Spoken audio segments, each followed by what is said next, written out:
Thank you Pak Arsenius. Terima kasih banyak. Kita mulai ya teman-teman semuanya, biar biar terlalu larut. Bismillahirrahmanirrahim. Assalamualaikum warahmatullahi wabarakatuh. Selamat malam, Bapak Ibu semuanya.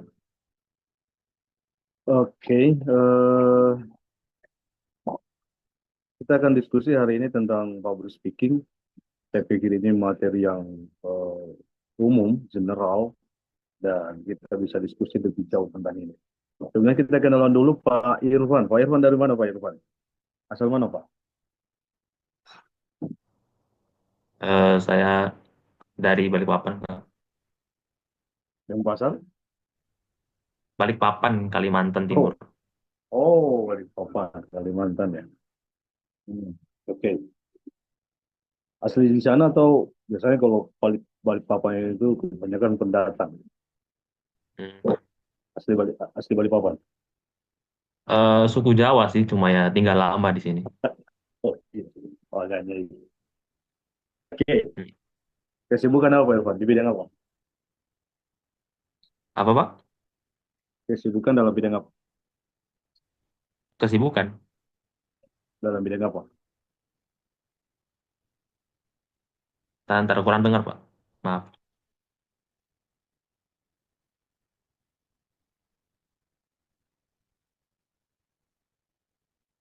Pak Irfan bergerak di bidang apa? Sekarang saya mahasiswa S1, sedang magang. Oh, oke. Good. Oke. Nanti kita diskusi ya Pak Irfan ya. Siapa? Oke. Oh. Pak Firman. Wah, ini mantap sekali nih kelompok nasionalnya ini. Wah, Firman ini. Baik, selamat malam Pak Alam. Salam kenal Pak Alam. Oke, salam kenal Pak Firman. Pak Firman dari mana Pak? Mantap kali saya dengar Saya suaranya. kalau saya dari Sukabumi Pak. Oh, Kebetulan Sukabumi. saya waktu itu ngambil keinsinyuran bersama dengan Pak Arsen Pak. Nah kebetulan Pak Arsen sharing di grup, Oh, ya udah saya coba ikut. Nah kebetulan malam ini juga saya ajak anak saya juga Pak. Anak saya Gilang juga saya ikutkan oh untuk ini. ini kira malam ini. Oke, Pak. Ya supaya menambah wawasan Pak. Ya, public speaking itu seperti apa gitu ya. Ya, ya diskusi aja sih sebenarnya. Ya, ya, Karena baik. karena kalau kalau kita berbicara tentang public speaking, eh, this is general, jadi masuk segala bidang ilmu, termasuk insinyur. Ya, ya, betul. Ya, karena semuanya butuh dikomunikasikan. Gitu kan ya. Ya, ya, Sudah begitu Pak Firman ya. ya, baik, Bahkan Pak. perasaan pun butuh dikomunikasikan.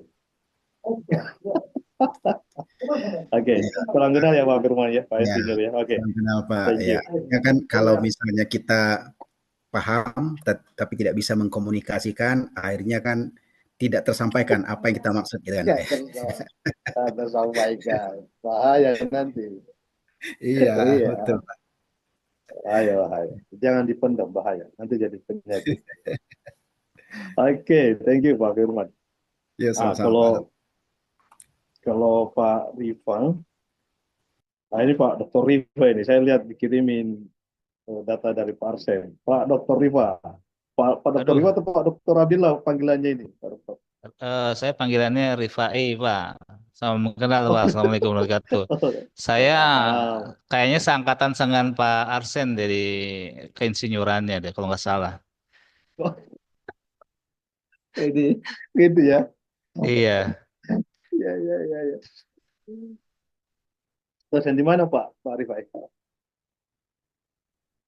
saya ngajar di Bina Sarana Informatika dan Universitas Nusa Mandiri gitu ya.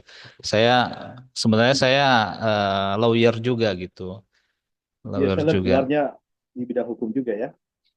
Iya, saya S3 saya ada bidang hukum, saya jadi bukan di teknik gitu.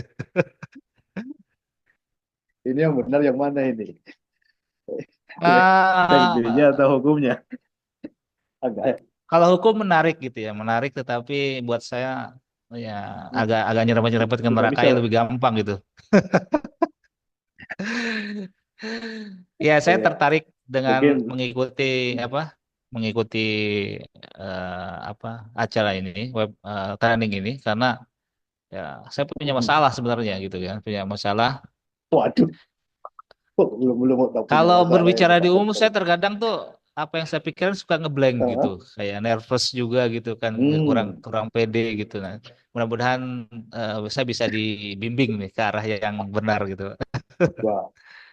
enggak masa iya seorang dokter Rifa Abdillah, SHMA dan lain-lain, masa masih pro berbicara di depan umum? Grogi mah kalau Ah, kalau kalau itu kan kalau kalau apa kalau nulis kita gampang lah ya berpikir ya dengan tenang gitu. Kalau berbicara kan berhadapan dengan ini dengan apa dengan orang-orang gitu kan. Terkadang aduh ya seperti itu masalahnya gitu.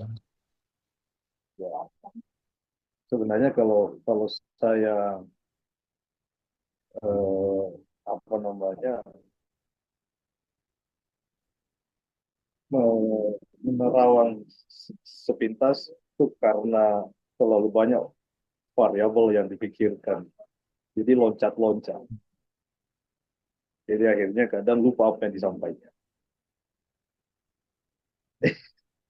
Jadi berbicara tentang dalam bidang ini, sesuai dalam konteks ini, tapi pikirannya sudah kenapa? Karena dalam ada namanya deep structure, ada surface structure dalam Chomsky. Jadi ada namanya struktur luar, ada struktur dalam. Nah, struktur luar itu kita menyampaikan, nah struktur dalamnya dia agak ruwet. Mungkin karena banyak yang dipikirkan. Hmm. Nah, itu kadang orang tidak fokus. Makanya kadang juga orang tua yang karena ada faktor usia juga, kalau Farifah ibu bukan ya, ada faktor usia juga mana pikiran masih para profesor itu pikiran masih kuat, tapi pikirannya sudah tidak bisa mengimbangi dengan bagaimana alat bicaranya. Jadi pikirannya jauh sudah jauh, tapi yang disampaikan itu masih masih lambat. Pikirannya terlalu Hmm. terlalu jauh. Nah itu kadang juga lupa atau apa namanya eh, apa yang disampaikan. Banyak faktor. Itu kita diskusi lagi nanti. Jadi Siap, kalau siap. karena saya juga kebetulan bidang saya basic master dan post di bidang neurolinguistik programming NLP. Jadi saya Oke, suara saya jelas ya? Jelas, jelas, Pak.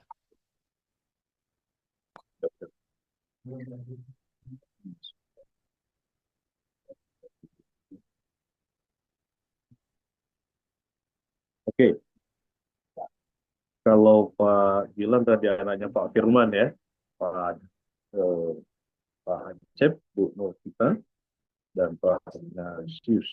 Oke, kita langsung sharing saja ya.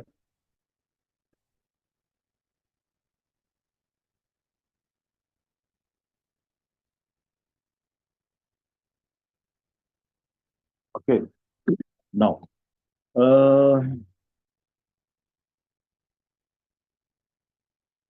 ya, Bapak Ibu semuanya, kita diskusi aja sebenarnya kalau public speaking itu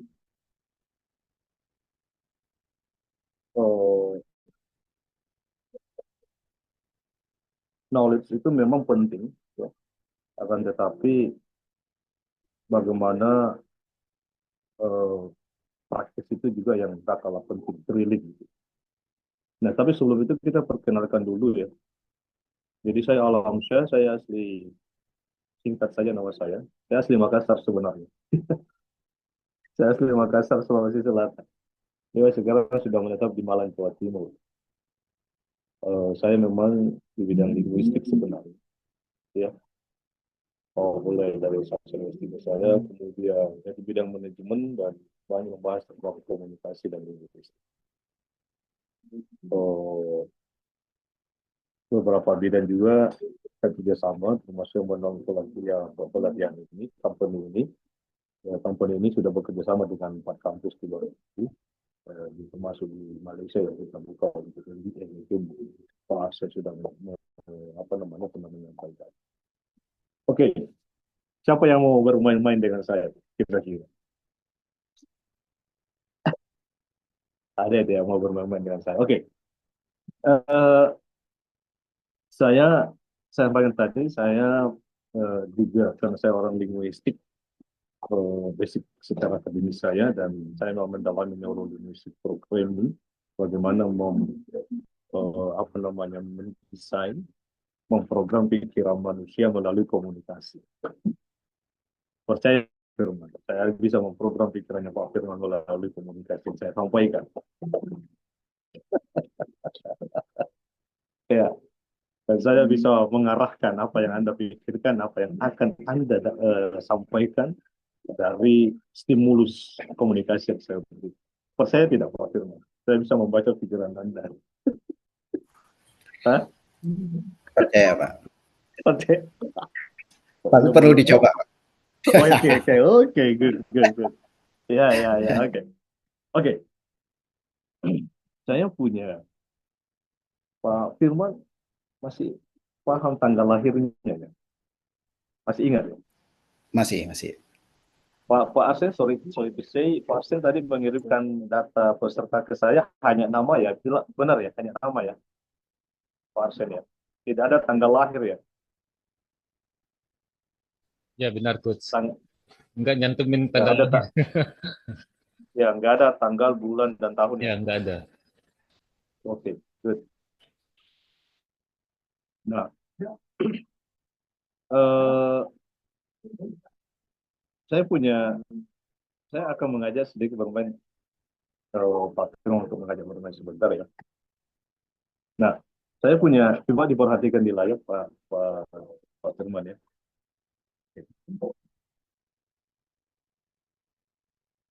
Saya punya 5 kotak, oke? Saya punya 5 kotak. Kotak 1, right? Kotak 2, oke? Kotak 3, kotak 4, kemudian kotak 5. Oke. Nah, jelas ya, Pak Firman di situ punya ballpoint atau tidak? Punya, Pak. Ada buku atau tidak?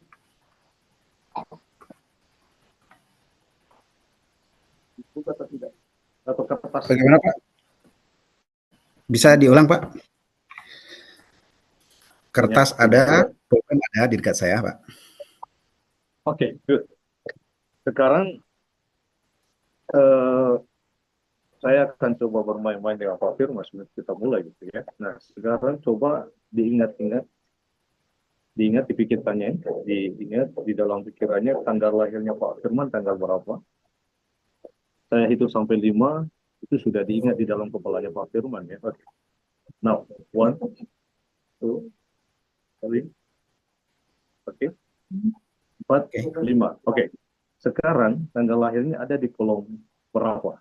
Silakan di apa namanya? Disebut. Diperhatikan dulu. Di kotak 3, Pak. Di kotak 3, Ya. terus di mana lagi? Di kotak 3, di kotak 4. Kotak 3, kemudian di kotak 4, kemudian di mana lagi? Ya. Sudah. Hanya itu. Hanya itu aja. Yakin? Yakin. Yakin hanya itu? Yakin. Oke. Now, sekarang supaya tidak bohong ya, saya juga nggak percaya 100% nanti Pak Firman. Silakan dicatat di kertas, dicatat yang besar tanggal lahirnya Pak Firman yang tadi dibayangkan. Sekarang.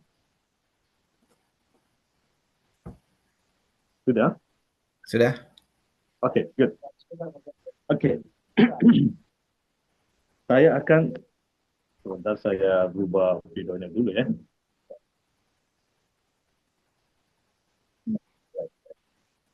Oke, good. Oke. Tangan saya ini tangan kanan saya, tangan bersih ya. Oke, nggak ada tulisan ya. Oke, Nggak ada. ya. Oke, Ya. good. Saya akan menulis di sini. Tapi sebelum itu, perhatikan tangan saya.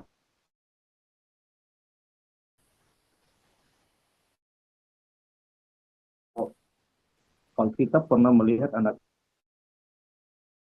kita itu dari buku kotak-kotak, nah itu tinggal menyambung.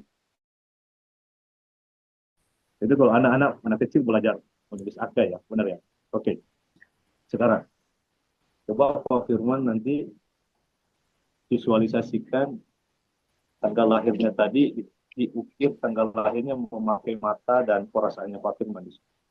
Nanti saya tinggal menebalkan. Bilang kalau sudah diukir pakai mata. Sudah, Sudah, sudah. sudah lihat, sudah ada angkanya di sini. Sudah. Oke, good. Oke. Saya akan menebalkan sesuai dengan apa namanya ukiran matanya tadi Pak Firman. Saya punya bolpen ya. Oke, now.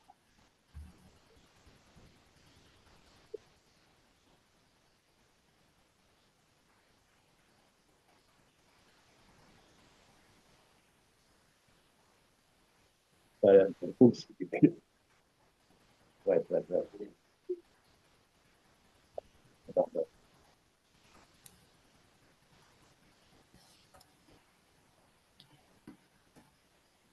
Sebentar, saya punya bolpen ya.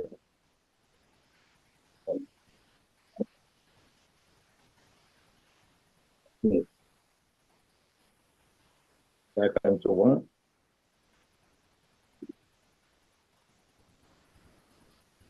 Oke. Saya tidak akan menurunkan tangan saya karena nanti, wah, Pak Alam nanti turunkan. Oke, saya akan tutup.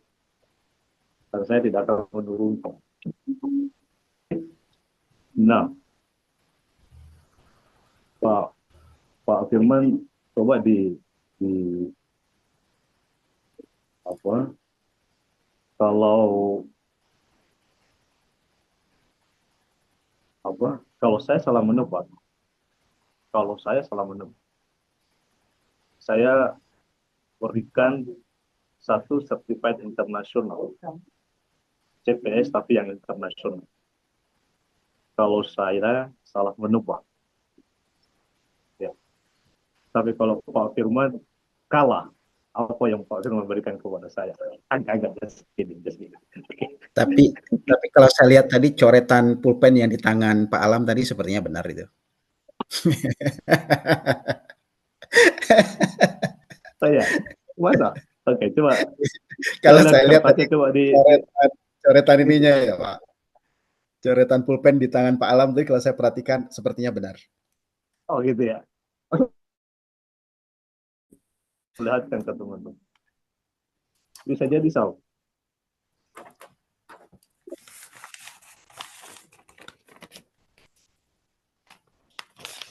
Oke. Angka berapa itu? Kelihatan nggak Pak? 12. Angka berapa? Angka 12. Oke, good. Ya. Bukan 13 ya? Bukan.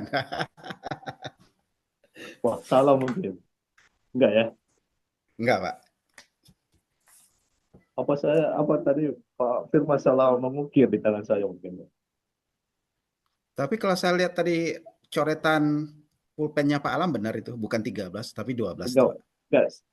Enggak, saya kasih kaki satu lagi soalnya. Oke, lupakan ya, kita lanjut. Oke. Kita lanjut materi ya. Oke, kita lanjut materi ya. Oke. Karena yang saya tulis itu 12. Ya.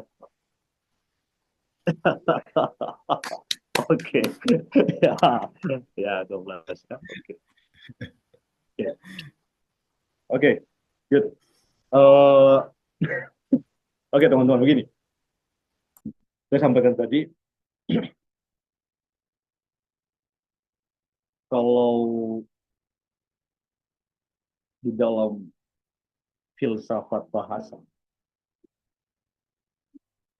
semua yang ada di dunia ini sifatnya definisi. Ya, semua di dunia ini, apapun itu. dan sifatnya konvensional. Ya.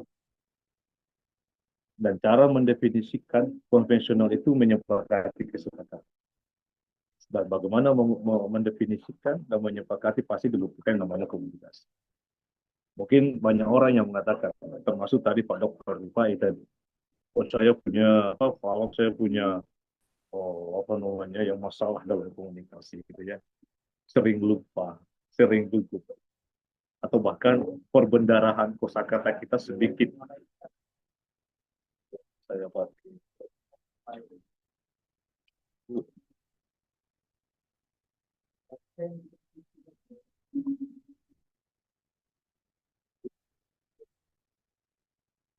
Oke, nah, tidak perlu khawatir, tidak perlu khawatir, karena secara teori manusia itu hidup itu sudah punya bawaan kompetensi komunikasi sebenarnya. Ya. Dan itu bisa dipelajari, itu bisa dipelajari. Ya, dalam language learning itu semuanya bisa dipelajari. Nah, begini, kita sering mengenal ada Roger Sperry, seorang neuropsikolog, yang kita kenal dengan bagian otak itu terbagi menjadi dua bagian. Ya. Ini saya mulai dari struktur dalam dulu nih. Sebagai pengantar lah gitu kan ya. Ya, ada otak kiri dan ada otak kanan. Ya. Sebenarnya gini, ada orang mengatakan bahwasanya, oh saya dominan otak kiri, saya dominan otak kanan. Sebenarnya nggak ada dominan otak kiri, otak kanan. Tergantung nanti intervensinya masuk lebih banyak mana dalam satu waktu. Tapi itu bisa menjadi kolaborasi yang sempurna. Nah, akan tetapi, kenapa saya berbicara tentang otak kiri dan otak kanan? Karena di belahan dua otak inilah ya kompetensi komunikasi manusia secara kodratnya ya memang diberikan anugerah dari Tuhan itu ada dari kedua belahan itu. Pertanyaannya itu ada di belahan otak bagian mana tentang komunikasi?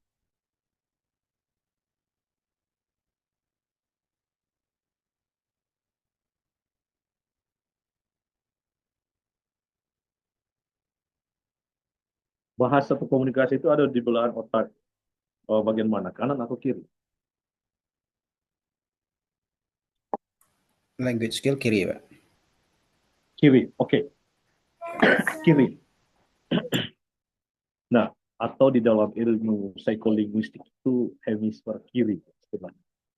Ya, ada pada hemisfer kiri atau bagian belahan otak bagian kiri. Dan di dalam bukunya Noam Chomsky Language and Mind gitu, hubungan antara pikiran dan bahasa atau komunikasi itu manusia itu sudah punya bawaan. Makanya ada LAD di dalam otaknya atau Language Acquisition Device yang selalu memonitor. Tinggal diberikan stimulus. Ya, jadi melihat dari sini tidak ada yang mungkin sekarang mengeluh tidak mampu berkomunikasi dengan baik tentang kepercayaan tentang kepercayaan dirinya gitu kan ya. Akan tetapi itu kan hanya berbicara tentang waktu. Kenapa waktu? Kan itu butuh pembiasaan, ya, butuh drilling, butuh strategi juga sebenarnya perlahan-lahan keluar dari situ. Tidak mungkin semuanya seperti Dr. Rifai misalnya teman-teman yang lainnya, saya sering lupa atau saya sering gugup.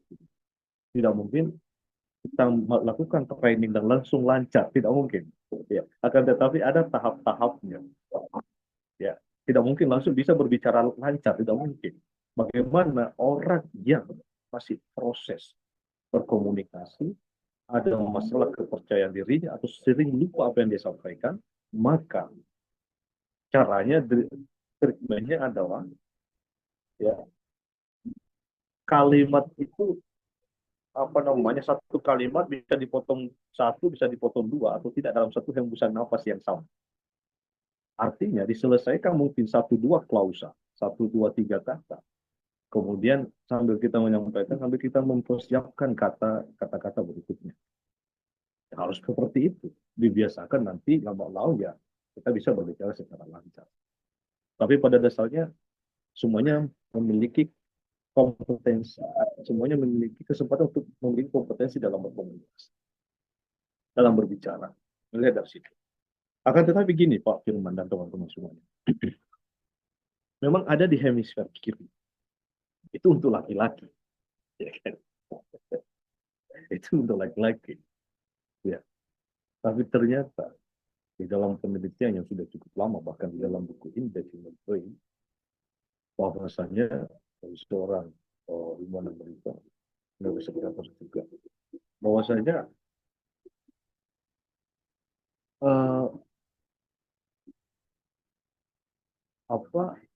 kompetensi komunikasi manusia itu bukan hanya di belahan bagian kiri. Itu untuk laki-laki ya. Tapi ternyata di belahan kanan, perempuan itu juga berada di belahan kanan. Ya. Jadi kalau otak itu ada di belahan kanan, ada di belahan kirinya, itu perempuan. Kenapa? Karena perempuan itu dalam satu hari itu dia bisa mengeluarkan 20.000 kata-kata per hari. Termasuk verbal non-verbal communication. Sedangkan laki-laki itu 7.000. Jadi kalau kita melihat dalam per hari, laki-laki bisa mengeluarkan 7.000 kata-kata, ya, perempuan bisa mengeluarkan 20.000 kata-kata. Rasa-rasanya, ya, itu tidak akan habis dalam ketika kita berkomunikasi dalam sehari. Artinya apa? Tidak ada yang tidak bisa atau tidak mampu berkomunikasi dengan baik. Seperti itu. Apalagi perempuan, nanti kalau umpamanya ibu-ibu di sini ada Bu siapa yang tadi, ada Bu Novita misalnya, mengeluh tidak mampu berkomunikasi dengan baik, apalagi itu sangat mudah di-training, sangat mudah untuk dilatih. Ya. Kenapa? Karena memang sudah punya bawaan. Bahkan memang perempuan itu semuanya lebih ekspresif. Makanya jarang kita lihat di tingkat TK itu hampir semua perempuan. Ya. Di Indonesia pun di bagian pemasaran, saya lihat juga Dr. Rifai juga di bidang komunikasi, pemasarannya kebanyakan perempuan. Kebanyakan. Secara perumpamannya face to face marketing.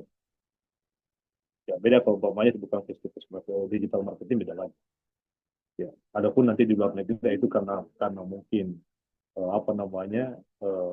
cultural atau agama saja yang mana. Oke. Nah, cuma saya mau bertanya dulu sebenarnya. Public speaking itu seperti apa? Ada satu istilah namanya public communication dan ada namanya public speaking. Saya mau tanya dulu, ini bedanya di mana kira-kira? Atau sama? Public speaking and public communication. Ada yang bisa berikan argumen itu? Come on.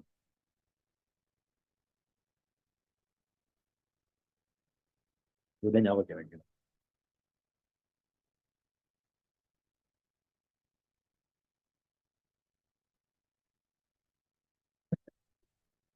Oke.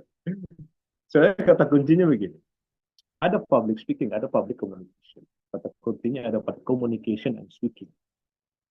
Kalau communication kita tahu,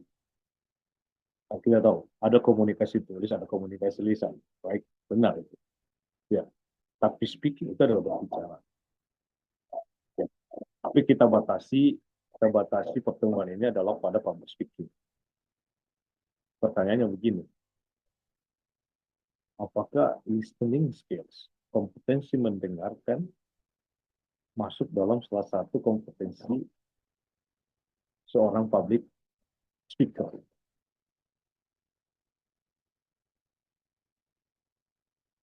Kira-kira.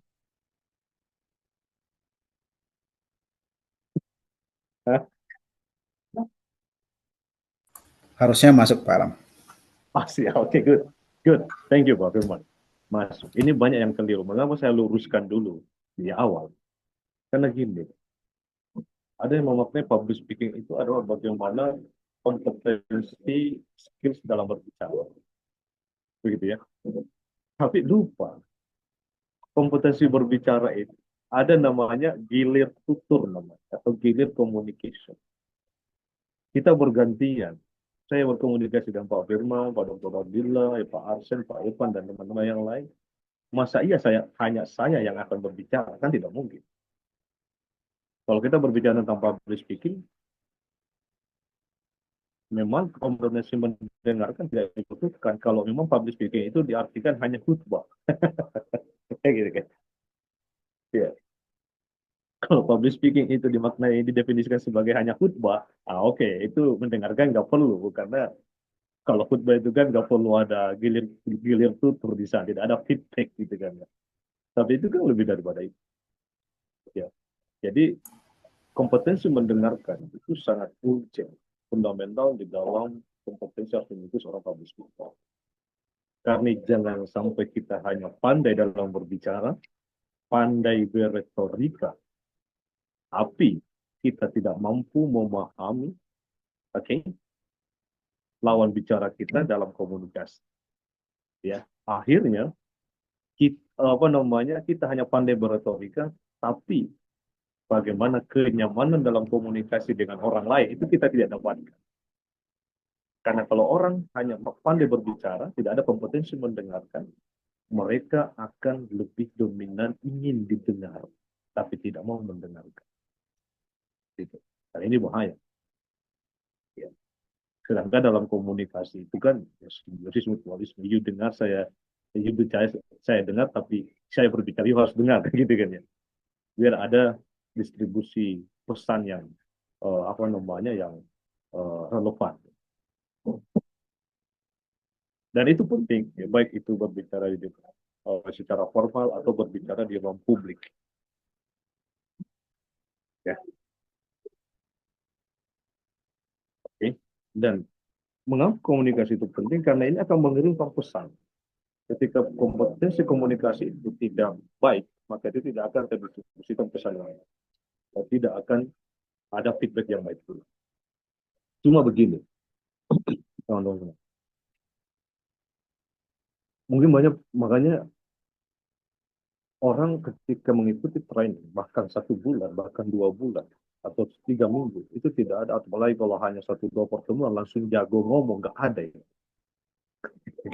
Nggak ada. Jadi kalau ada boleh public speaking, sekali latihan langsung jago ngomong, nggak ada. Nggak ada. Kenapa? Karena ada 2 hal yang harus dipunyai. Ada aspek teknis, ada aspek non-teknis. Oke ya. Nah, aspek teknis ini mungkin bisa dipelajari dalam 1, 2, 3, 4, 5, 10 pertemuan. Bisa dipelajari aspek teknis, visual. Ya. Pokoknya Pak Firman visual. Sekarang sudah pakai Solcom, pakai visual communication, baju dan lain sebagainya. Sudah. Voice-nya bisa dilatih. Seperti bernyanyi bisa. Vokal oke. Cuma ada aspek non-teknis yang itu butuh waktu. Ada aspek non-teknis. Apa itu? Self-control. Bagaimana seorang pembicara pun itu mampu mengontrol dirinya. Jangan sampai apa yang ada di pikirannya itu disampaikan semua. Gitu. Jadi seorang public speaker itu termasuk orang yang bijak dalam berbicara. Jangan katakan orang itu seorang public communicator, orang itu public speaker ketika dia tidak bijak dalam berbicara. Alias self-control. Kemudian knowledge. Knowledge itu wawasan ini yang butuh proses. Wawasan tentang apa yang kita sampaikan. Dan itu nggak bisa dipelajari 1, 2, 3, 4, 5 pertemuan. Kayak gitu kan.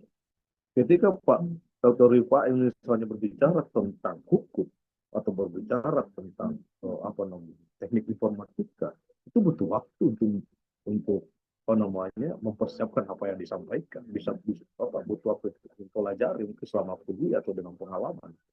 Begitu juga dengan Pak Firman dengan keinsinyurannya gitu kan. Ya. Dan teman-teman yang lain itu yang butuh. Kan gini, percuma retorika bagus kalau kita tidak tahu apa yang akan kita sampaikan. Sejago-jagonya orang ngomong, kalau dia tidak memahami apa yang disampaikan, pasti tersendat-sendat. Nggak mungkin. Ya kan gitu ya. Meskipun kamu jago ngomong, tapi itu sesuatu yang baru yang kamu jelaskan, pasti kita tersendat-sendat, nggak mungkin lancar. Tapi misalnya kita juga jarang ngomong, mungkin apa, pokoknya ya masih medium lah dalam komunikasi kita. Tapi kita kuasai betul apa yang kita sampaikan itu. Ya, sedikit membantu, meskipun itu harus didorong kepercayaan diri ya, biar lebih maksimal. Tapi pasti lebih lancar. Orang yang mungkin tidak terlalu pandai dalam berbicara tapi sangat menguasai materi yang disampaikan atau apa yang disampaikan daripada orang yang pandai berbicara tapi tidak menguasai apa yang disampaikan. Itu jauh lebih baik. Pasti akan kelihatan beda. Nah, aspek non teknis inilah yang butuh lama dipersiapkan. Jadi komprehensif sebenarnya kalau kita berbicara tentang public speaking. Belum tidak self image kita yang kita bangun sebagai public speaker. Karena seorang public speaker itu kredibel, integritinya harus ada. You seorang public speaker di bidang apa, you harus punya integrity di bidang itu gitu kan ya. Self image itu harus dibentuk. Bukankah kita sepakati bersama orang yang memiliki seorang public speaker itu apa itu ketika dia berbicara itu mampu mempengaruhi orang di sekelilingnya kan gitu kan ya, berwibawa dan lain sebagainya. Bagaimana you bisa berwibawa? Wong self image Anda atas apa yang Anda sampaikan itu tidak ada pada diri Anda, bagaimana bisa? Gitu. Ya begitu. Dan itu butuh dibangun self image. Misalnya Pak Firman menyampaikan tentang individunya insinyur. Itu dibangun, harus sarjana insinyur. Ya, harus di bidang insinyur. Saya di bidang linguistik komunikasi, saya butuh membangun self image. Ketika saya berbicara tentang public speaking, oh benar, Pak Alam memang bidangnya secara akademis maupun secara profesional. Nah itu butuh proses, itu aspek teknis. Belum lagi namanya belief system. Belief system itu yang apa namanya kepercayaan sistem kepercayaan diri, dan itu juga tidak secara otomatis. Tidak tiba-tiba malam ini ikut pelatihan public speaking langsung percaya diri, enggak juga. Karena itu step by step. Kita ajak percaya kepada orang juga. Kita ketemu orang baru, apa langsung percaya kan tidak. Kita harus mengenal terlebih dahulu bagaimana baru kita percaya. Nah, inilah sebenarnya yang harus kita sampaikan. Ada aspek teknis dan ada aspek non teknis. Oke ya. Nah ini mungkin sekali 2, 3, 4, 5, 10 pertemuan bisa kita bisa lakukan, tapi ini yang butuh proses. Jadi kompetensi komunikasi dalam berbicara kita itu cuma butuh dilatih. Ya. Oke, jelas sampai sini dulu ya.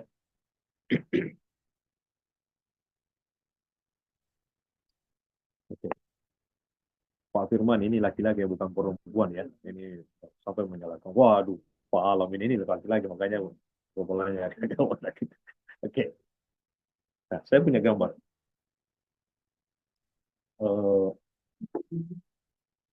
Public speaking handbook. Apa namanya? Dalam bukunya. Ada yang bisa menjelaskan dari gambar yang saya ambil? Silakan.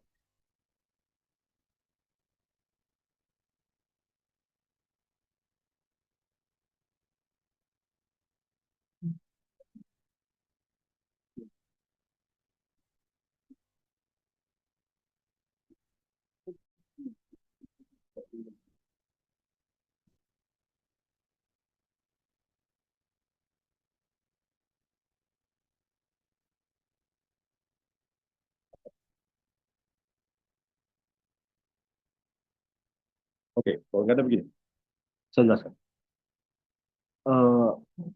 Tadi Pak Dr. Rifai di awal menyampaikan bahwasanya sering gugup dalam berbicara. Gini, memang benar. Jadi kalau kita lihat apa namanya levelnya itu nervous, ya, nervous seseorang dalam berbicara, kegugupan seseorang dalam berbicara. itu levelnya begini, semakin dekat seseorang itu mulai berbicara, maka level nervousnya itu semakin tinggi. Ya, jadi semakin dekat kita mulai berbicara itu, nervous itu apa namanya akan semakin memuncak. Waduh, sebentar lagi, waduh 5 menit lagi, waduh 2 menit lagi, waduh 1 menit lagi gitu kan ya. Nah, eh, bagaimana apa yang kita harus lakukan sebenarnya? Sebenarnya banyak treatment tentang ini, banyak treatment tentang ini. Kalau yang pertama memang kalau memang satu sudah latihan, dua latihan oke lah. Kita sudah mempersiapkan materinya dengan apa namanya eh, menguasai materi dan lain-lain. Begini, nervous itu, grogi, tidak percaya dirian itu, ya itu sebenarnya apa namanya faktor utamanya itu eh, karena perasaan. Faktor utamanya itu, ya banyak faktor yang lain.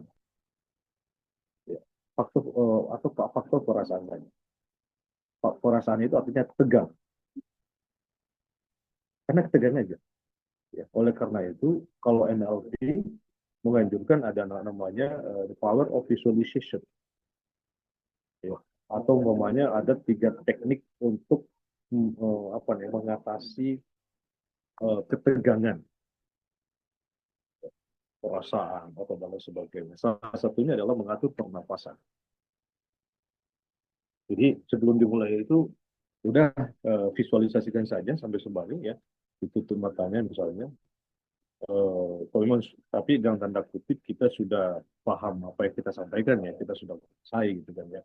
Oke, gini kalau nervous itu mungkin karena faktor belum terbiasa saja. Gitu. Nah, atau ada faktor lain karena mungkin yang di depan itu adalah senior kita atau dosen kita atau orang hebat atau seperti apa. Itu juga bisa menjadi faktor yang lain yang bisa mengakibatkan nervous dan grogi. Ya, cukup jam sejenak saja ya, ditutup matanya kemudian tarik nafasnya perlahan-lahan. Oke, kemudian dikeluarkan perlahan lagi sampai 3 kali sampai apa namanya sampai itu merasa lega. Akan tetapi bagaimana meniup nafas kemudian dikeluarkan itu diikuti dengan kita membayangkan diri kita itu sudah mulai berbicara di depan umum atau memulai presentasi, kita membayangkan diri kita, memvisualisasikan diri kita. Itu yang saya lakukan dulu. Perlahan-lahan itu ternyata kalau kita membayangkan diri kita sambil mengatur nafas, sambil kita membayangkan kalau kita keluarkan gitu kan. Ya, kita melihat diri kita maju di depan panggung menjelaskan dengan sangat lancar gitu kan ya. Kita melihat kita menjelaskan orang-orang pada mengerti, kita melihat orang-orang bertanya dan kita bisa menanggapi dan lain sebagainya. Dan terakhir kita melihat kita menutup pertemuan itu dan mendengar tepuk tangan orang lain. Kita bayangkan itu. Udah kita atur nafas dan kita keluarkan lagi. Itu sedikit memberikan kepercayaan diri dalam, bisa sedikit membentuk sistem dalam diri kita. Nah, itu satu. Nah, tapi begini, kadang juga ada orang ketika dimulai, sebenarnya pada umumnya ketika kita sudah memulai itu seyogyanya itu kita sudah tidak nervous lagi sebenarnya. Tapi ada juga setelah mulai di pertengahan lupa gitu kan. Itu banyak juga tuh. Tapi pada umumnya itu kalau sudah dimulai itu orang nggak nervous. Tapi ada orang yang masih nervous karena lupa. Nah, bagaimana caranya? Gini, orang yang lupa dalam proses berbicara itu karena apa ya, terlalu overthinking satu. Yang kedua itu pikirannya itu ada di objek atau di konteks yang lain, tidak di situ, tidak di topik itu, tidak di tempat itu, melayang karena overthinking. Bagaimana caranya? Memastikan diri kita bahwasanya sekarang kamu di sini, kamu berdiri di sini, sekarang kamu membahas tentang ini, kamu menjelaskan tentang ini, gitu ya. Nah, dan kondisinya saat ini seperti ini. Dan bagaimana caranya? Bisa sebenarnya sambil menawar itu ya, oh, kita bisa memainkan telapak apa namanya tangan kita ini untuk memastikan bahwasanya apa kita fokusnya di sini dan pikiran kita itu tidak kemana-mana, karena pikiran kemana-mana itulah yang membuat sebenarnya apa kita lupa apa yang kita sampaikan kalimat berikutnya. overthinking lah namanya, kurang lebih seperti itu. Dan banyak sekali kembali lagi banyak treatment sebenarnya, akan tetapi itu bisa dilakukan. Yang kedua memang eh, harus diperbantukan dengan kalau bawahnya presentasi atau seperti apa ya dibantu dengan objek yang lain untuk mengingatkan. Atau bisa juga sebenarnya dibantu dengan gambar-gambar dan lain sebagainya. Dan yang selanjutnya apa namanya, kita bisa, makanya kalau kita pelajari dulu di waktu SMP atau apa namanya, ada teks itu kan bertahap gitu kan ya. Mungkin ada yang membawa teks, kemudian setelah teks itu mungkin hanya catatan-catatan singkat gitu kan ya. Kemudian itu setelah itu kita bertahap bahwa kita tidak melakukan teks, sederhananya begitu ya, memang seperti itulah prosesnya begitu. Nah, itu bisa dilakukan Bapak Ibu semuanya.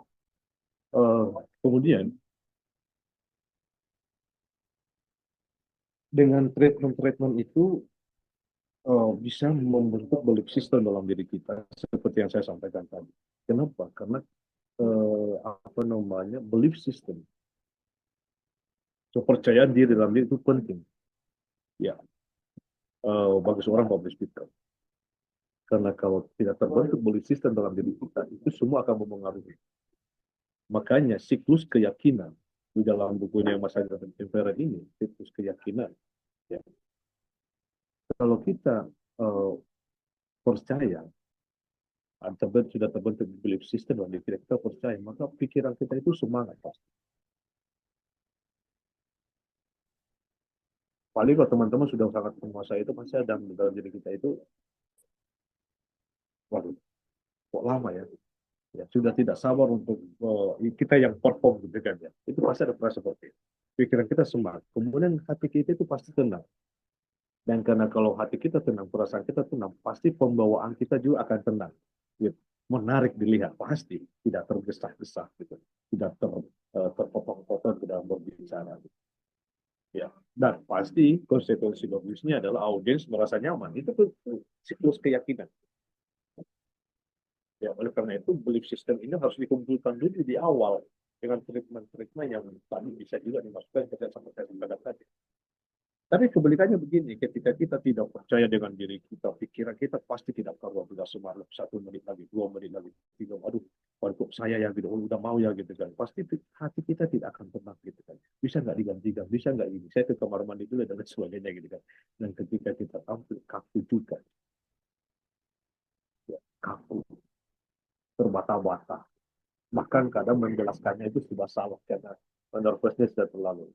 Ya, akhirnya konsekuensinya apa ya, orang yang melihat kita juga yang nggak percaya gitu. Ya, nggak nyaman kalau orang melihat kita.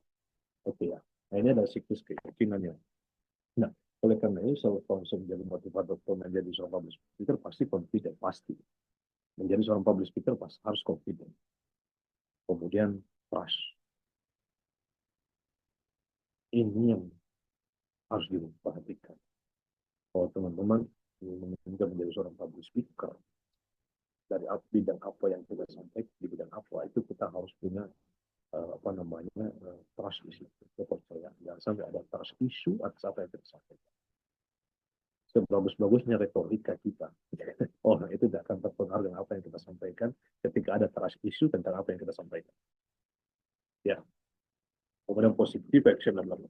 Nah, ada kematangan pribadi menjadi seorang apa namanya, public speaker. Yang pertama adalah social skills. Social skills.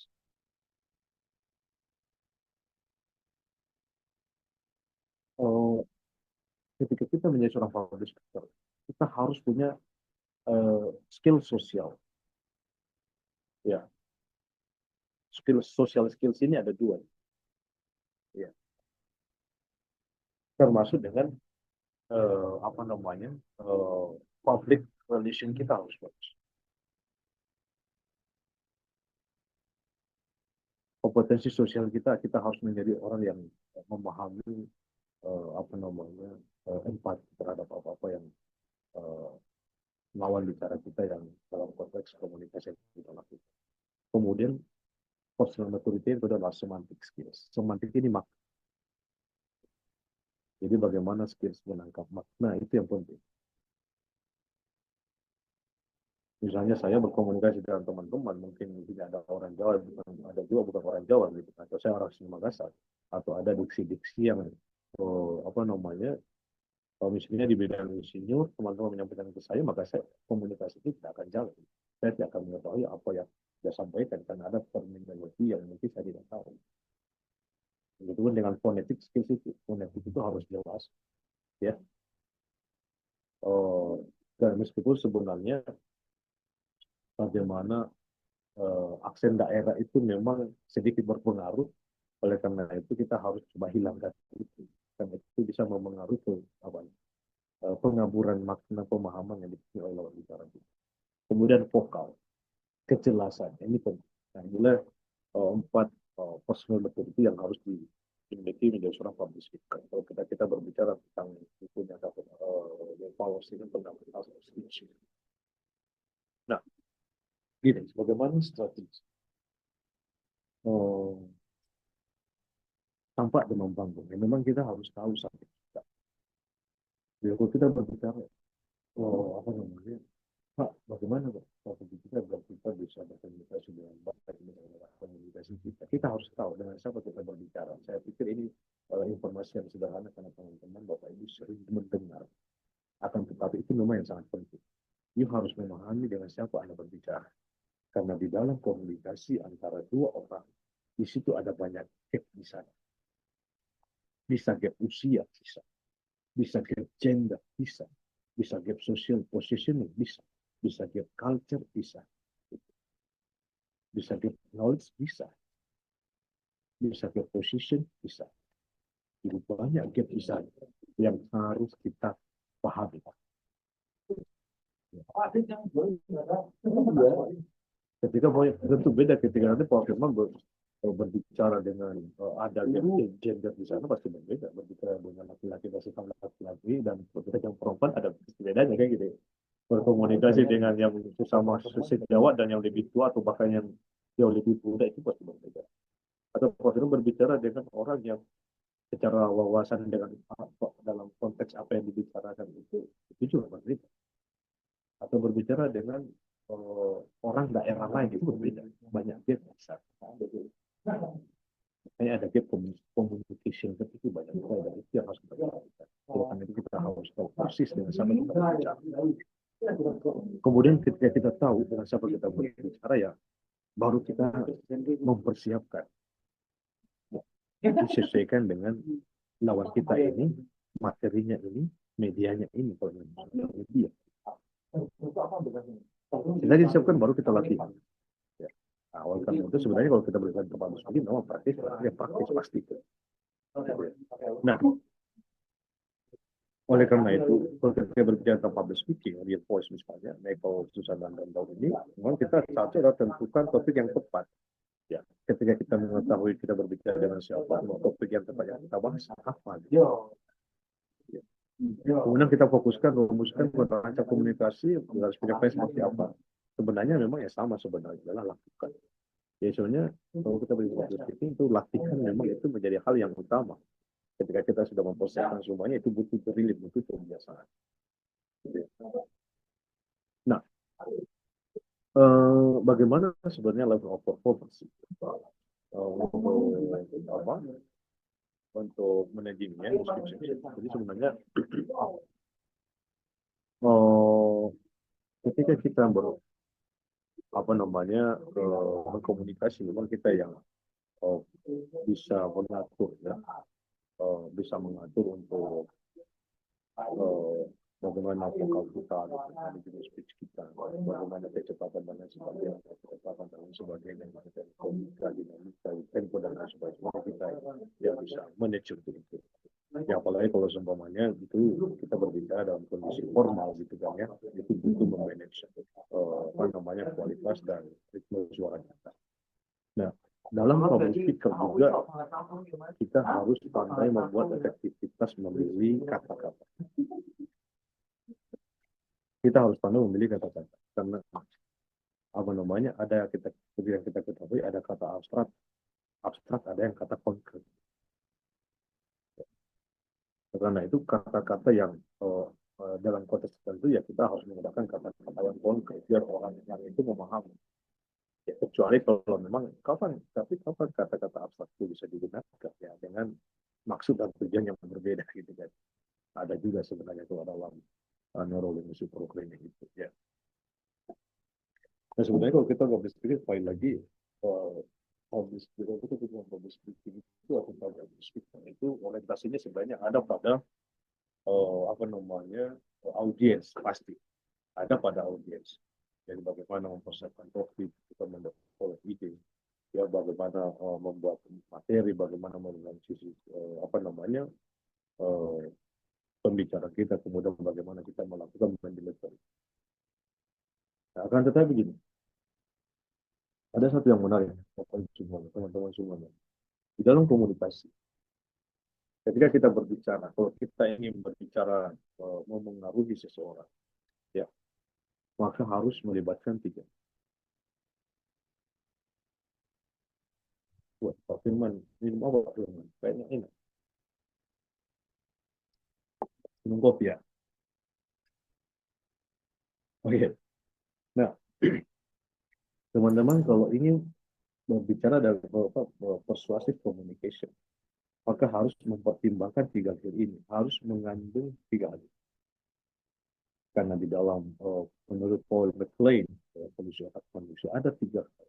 Di dalam otak manusia itu memengaruhi seseorang melakukan sesuatu. Jadi orang itu terpengaruh, sepakat mengikuti apa yang kita sampaikan karena tiga. Satu karena emosi. Ya. Makanya orang-orang yang persuasif komunikasi itu lebih kepada emotional touch. Dipuji gitu kan, merasa dekat gitu kan. Ya. Itu akan orang itu mudah terpengaruh. Ya. Kemudian memori itu adalah wawasan yang mengalir. Apa yang kita sampaikan itu dekat dengan mereka ketahui dan mereka punya ingatan tentang, maka orang itu akan mudah ya menyepakati atau terpengaruh dengan apa yang kita sampaikan. Kemudian adalah drilling. Makanya di dalam marketing atau dalam sesuatu itu gini, pernah nggak orang itu awalnya kita mengatakan tidak, tapi ketika diulang-ulang terus akhirnya iya gitu kan. Nah, gitu. Kadang marketing kan begitu. Marketing adalah satu, ini prospek nggak mau, di prospek lagi masih nggak mau, di prospek lagi akhirnya mau, tertarik gitu. Jadi drilling ini apa namanya menjadi satu dari tiga hal yang membuat orang itu melakukan sesuatu, to decisions. Jadi apa yang kita sampaikan untuk bisa berpengaruh atas apa yang kita sampaikan, kita touch emosionalnya, ya kita sampaikan sesuai yang dia pahami atau sesuai yang dia alami, kemudian kita drilling, gitu kan ya, diulang-ulang gitu. Semuanya ilmu sugesti itu adalah adanya suatu pengulangan, repetisi, pengulangan, ya. Dan itu bisa memengaruhi sebenarnya. Awalnya kita tidak mau menjadi mau, yang tidak dia suka menjadi suka, gitu kan. Karena ya ada orang bilang ala bisa karena biasa ya, suka karena ya gak ada pilihan lain, nah akhirnya suka sekarang kan begitu. Jadi memang itu bisa memengaruhi sesuatu. Ini bisa menjadi suatu pertimbangan yang penting ya ketika kita berkomunikasi. Ya. Oke.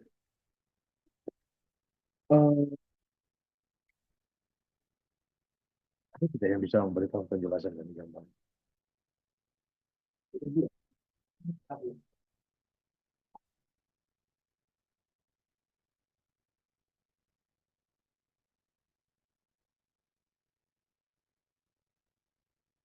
Ada tidak? Baru.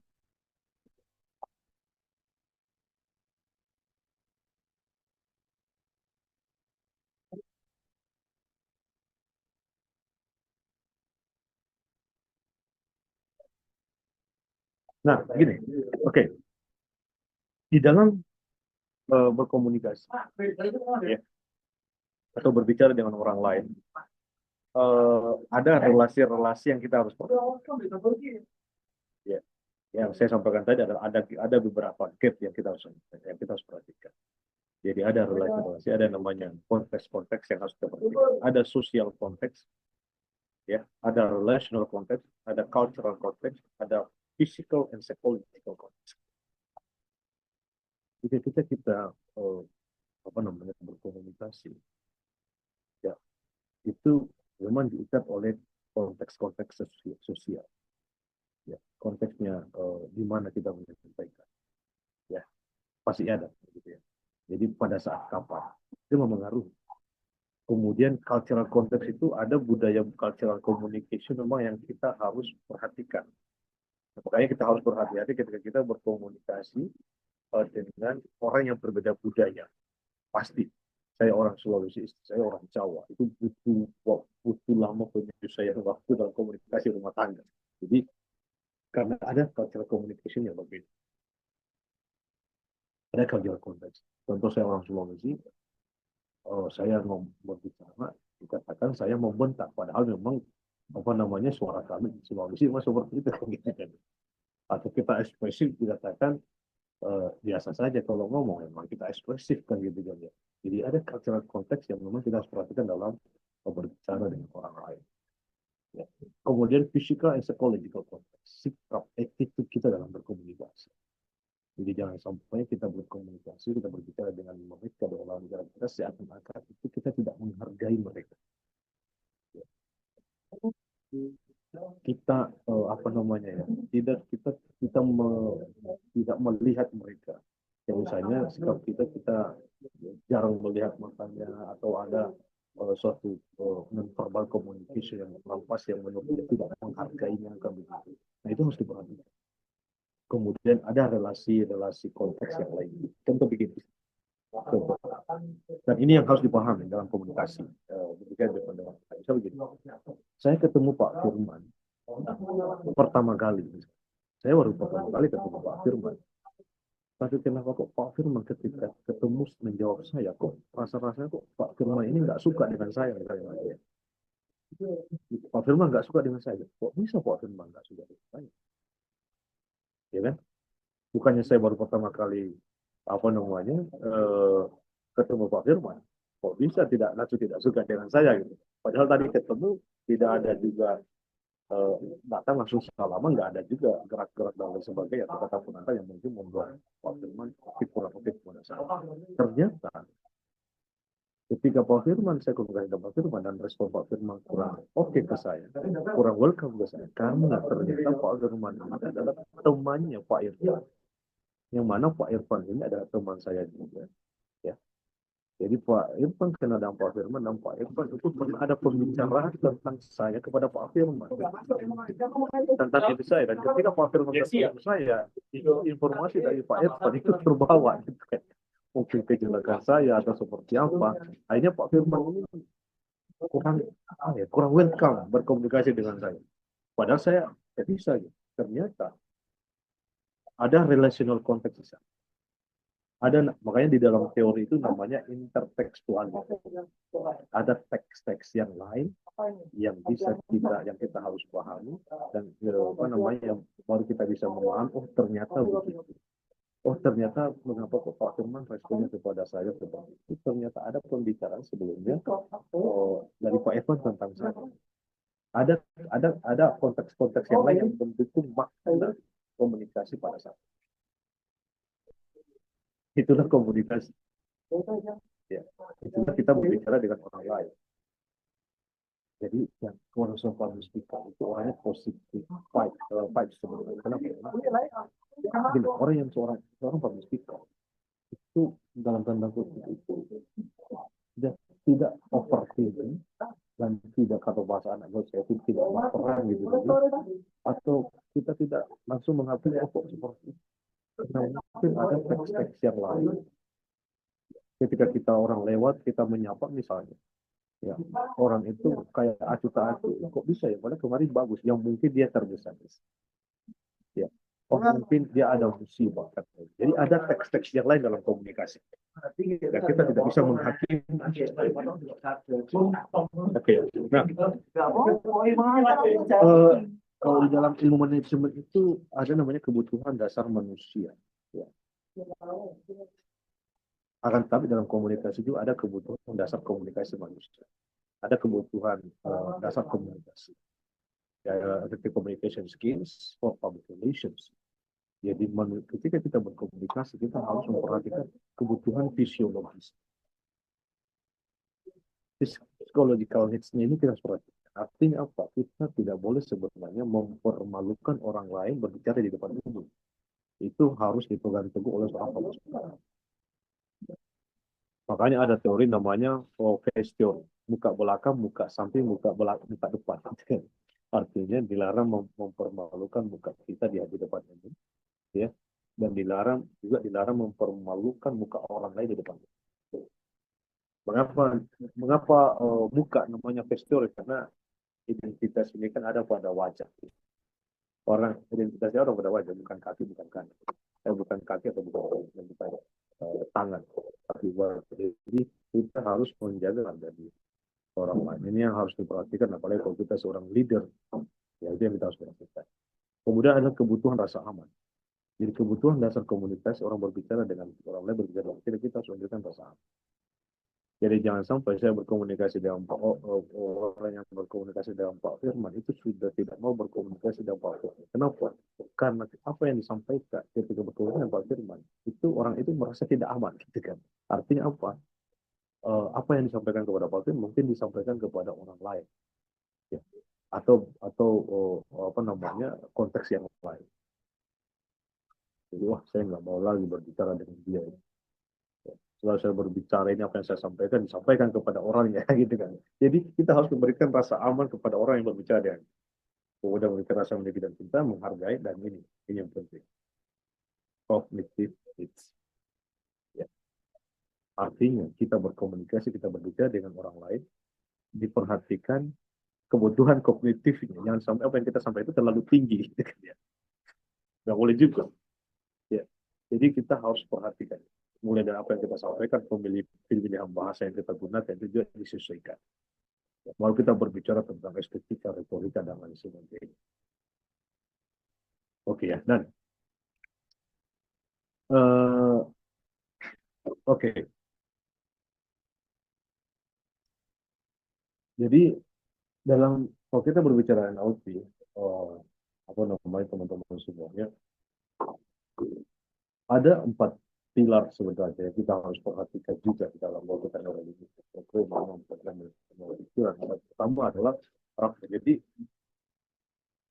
ketika kita berkomunikasi itu, rapor ini bukan laporan hasil belajar apa namanya, belajar anak kita di sekolah, bukan. Rapor ini adalah bagaimana kita mengkoneksikan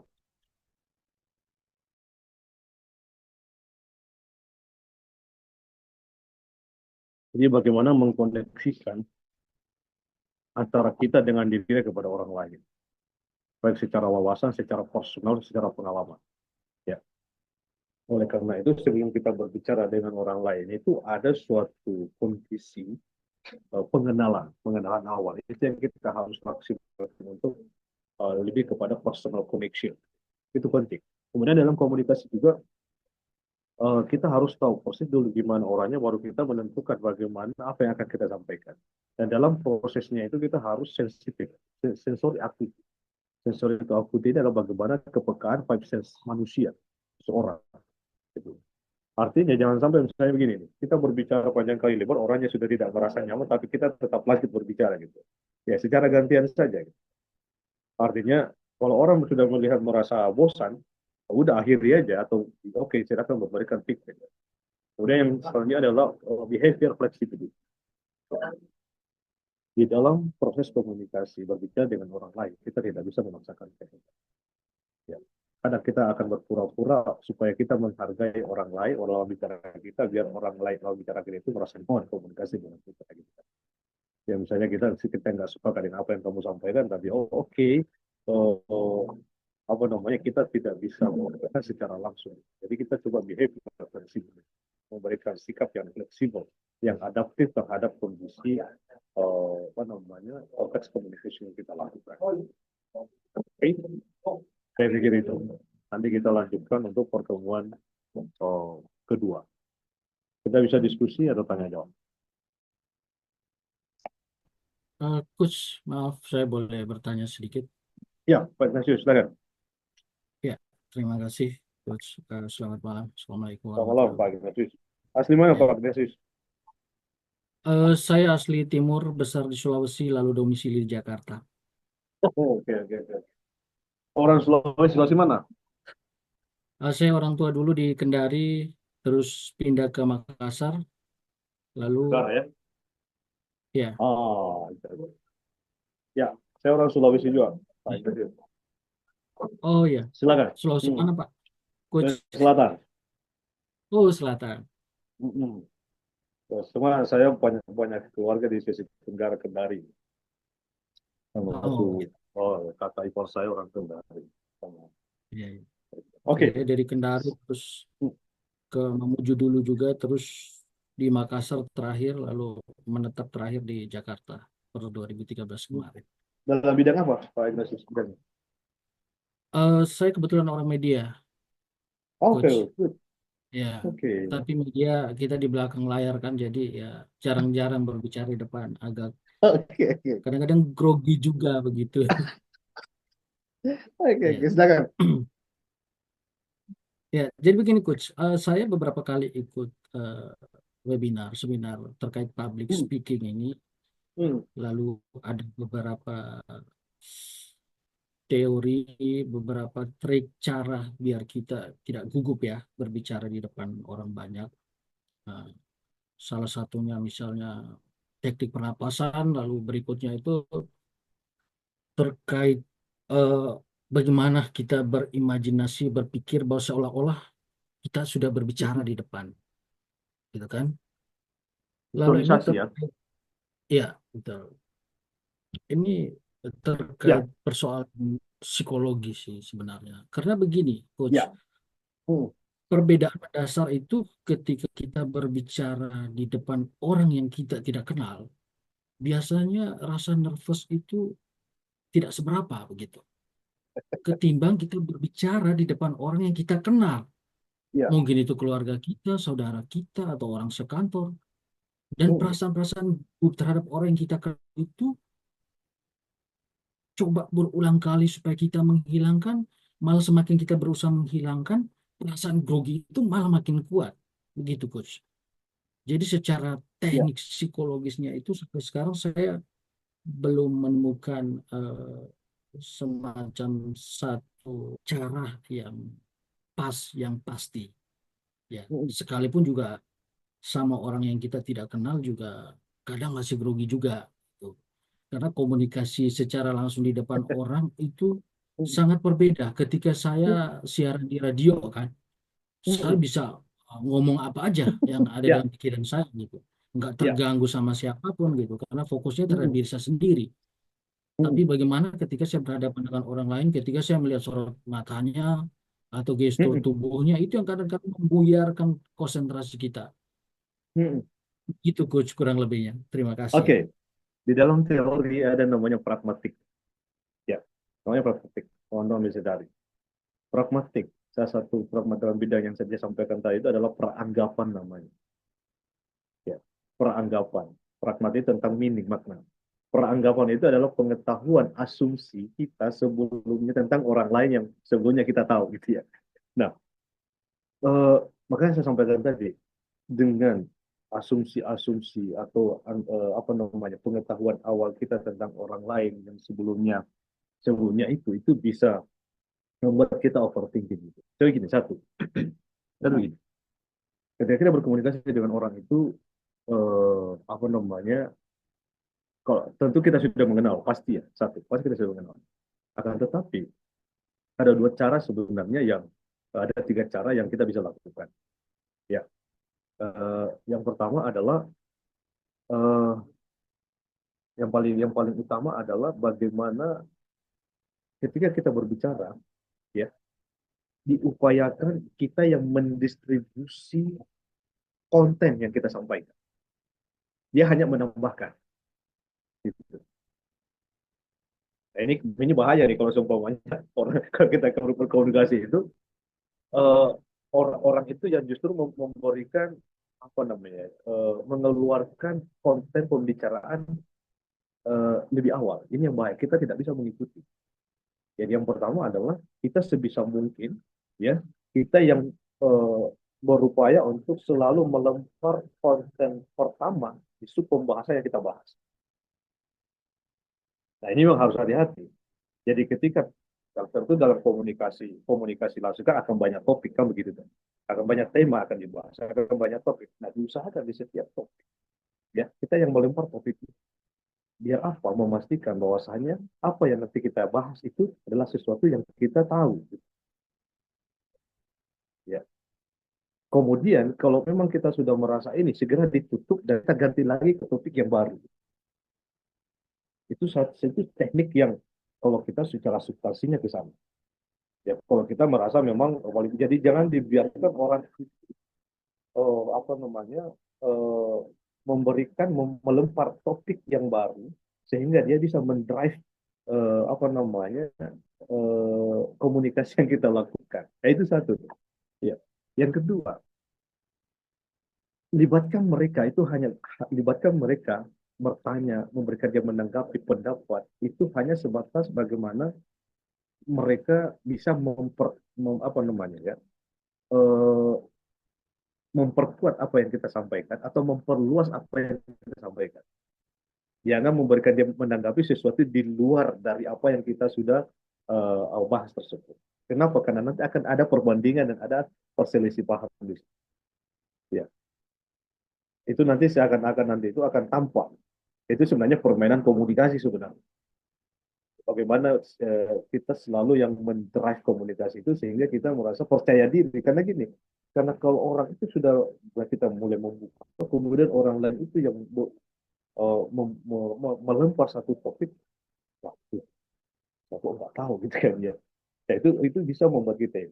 Nah itu apa namanya itu yang kedua. Jadi libatkan dia dalam komunikasi kita hanya sebatas bagaimana dia memberikan penambahan atas apa yang kita sampaikan atau dia memperluas pembahasan apa namanya dari pembahasan apa yang kita lakukan, apa yang kita lempar di awal. Nah, itu yang kedua. Kemudian apa namanya? Yang ketiga adalah orang itu tidak akan merasa akan nyaman dengan kita juga berkomunikasi ketika tidak ada penolakan. Tidak adanya resistensi psikologi. Bisa begini nih. Saya berbicara dengan Pak Ignatius misalnya. Kemudian saya berbicara akan ada tendensi ketidaksepahaman antara saya dan Pak Ignatius. Pasti akan ada resistensi psikologi di sana. Oleh karena itu sebisa mungkin ketika orang itu berbicara, saya sepakat ya kurang lebih apa yang disampaikan oleh Bapak tadi, ya oleh Ibu tadi, oleh Mbak tadi, oleh Mas tadi, oleh Anda tadi sangat menarik. Artinya apa? Itu kita juga akan mendapatkan respons yang sama. Ya, jadi jangan sampai menciptakan suatu resistensi psikologi terhadap lawan bicara kita. Ya, itu Pak. Jadi kalau kita apa namanya sudah tahu bagaimana karena gini, seperti saya tadi, kita itu kalau mengenal orang itu, apalagi kalau dia senior gitu kan ya, apalagi dia ahli di bidangnya, apalagi dia apa namanya dosen kita atau guru kita gitu kan, atau dia profesional di bidangnya itu kadang kita grogi dan lain sebagainya. Dia bisa melakukan dengan cara-cara. Kalau orang lain, nah, tapi hati-hati begini, hati-hati juga Pak Ignatius ketika berbicara dengan orang yang tidak memiliki peranggapan sama sekali. Ya. Jadi rumusnya begini, kalau kita bertemu dengan orang yang kita sudah kenal sebelumnya, maka lebih banyaklah mengambil alih komunikasi itu, topik komunikasi, ya. Tapi ketika dia berbicara dengan orang yang baru kita kenal, ya, maka apa yang kita harus lakukan lebih banyak bertanya dan mendengarkan sampai kita tahu bagaimana sejauh orang ini bisa menanggapi, bagaimana secara personalnya, bagaimana wawasannya dan tentang apa topik yang kita bahas. Jadi kebalikannya, karena banyak orang begini nih, orang baru ketemu kita gas terus, pada apa yang kita sampaikan itu dia sudah sangat ahli di bidangnya, dan bahkan apa yang dia pahami dengan pengalaman dan wawasannya itu tidak pas dengan apa yang kita sampaikan kayak gitu. Nah itu ya, nanti bisa juga kacau juga nanti. Jadi kalau kita berbicara dengan orang lain lebih banyak mendrive komunikasi, tapi ketika kita bertemu dengan orang lain, awal mungkin 1 sampai 2 kita yang bisa menakar, lebih banyak bertanya, mendengarkan sampai di titik, oh oke, ternyata orangnya seperti ini. Oh oke, ternyata pembahasannya akan dibawa seperti ini. Oh oke, ternyata responnya seperti ini. Nah, baru kita mulai mendrive, ya, mulai mendrive komunikasi. Seperti itu Pak Ignatius yang bisa dilakukan. Thank you. Ya, terima kasih Coach. Ya, itu bisa apa namanya itu jawaban dari segi teori dan experience saya. Tentu pasti kalau kita berbicara tentang pendekatan teoritis ke secara konseptual ada beberapa sama. Nanti kita bahas di pertemuan berikutnya ada juga. Nah, apalagi pengalaman, nah itu bisa ditambahkan. Ya, karena komunikasi itu sangat dinamis. Akan tetapi begini Pak Ignatius, saya tambahkan. Kalau kita berbicara, mengapa saya di topik ini saya lebarkan pembahasannya, karena ketika kita berbicara tentang public speaking itu tidak hanya berbicara tentang apa namanya, pernafasan dan vokal. Sebenarnya itu jauh daripada itu. Jadi jangan dimaknai public speaking itu berpidato, public speaking itu berbicara di depan umum dan sebagainya. Bahkan ngobrol ketemu di ruang-ruang publik itu butuh public speaking gitu. Apa berbicara, makanya bagaimana pemahaman kita relasi-relasi sosial, cultural, psikologi, fisikal, atau relasi yang lain di dalam teori intelektual itu juga diperhatikan dalam komunikasi. Ya, karena banyak orang yang tidak, makanya apa namanya, public relation itu juga berhasil karena public speaking, dan salah satunya adalah bagaimana kita punya relasi, memperhatikan relasi yang bisa mendukung komunikasi, keberhasilan komunikasi. Seperti itu. Oke, teman-teman yang lain, ada yang ingin bertanya? Atau diskusi atau berbagi pengalaman? Coba saja sebelum kita tutup dan kita lanjutkan besok lagi.